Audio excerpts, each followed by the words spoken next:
It is the third game in 3 days for both the Pacers and the Bucks. So how would each team respond? Well, Monta Ellis has been averaging 14.5 points per game since being traded from Golden State to Milwaukee. Here's Monta in the first quarter with a mid-range jumper. He would finish with just 11 points, did hand out 6 assists. Milwaukee led by 3. Now Darren Collison, some defense, the theft, and then goes in for the fast break dunk. He had 8 points. Indiana led by 1, 19-18. Milwaukee and Coach Skiles need a timeout. It's the Bucks on a break now. Former Pacer Mike Dunleavy gets the layup. He had 8 points. Milwaukee's up by 1.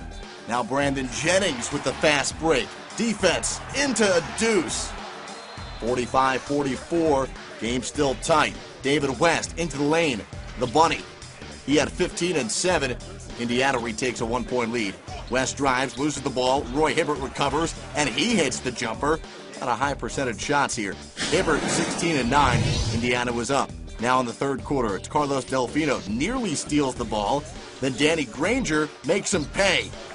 Indiana widening the gap. It was 80-64.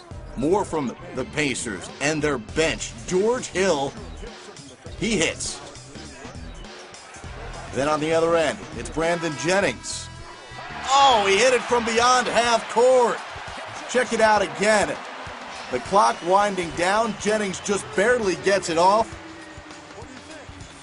A clutch shot from Jennings. 92-75. Milwaukee did trail heading into the fourth. Monta Ellis drives, misses the jumper, and appears to injure his finger. He would have to leave the game, and Ellis would not return for the remainder of the fourth quarter, as his team trailed at that point by 20. Leandro Barbosa getting accustomed to life in Indiana. He had 9 points. Dante Jones, corner 3-ball, book it. He had 13, 3 of 5 from downtown, and Indiana wins this one going away. Good fan base showing up on the road. 125-104. Big win for the Pacers, who have won 3 of 4.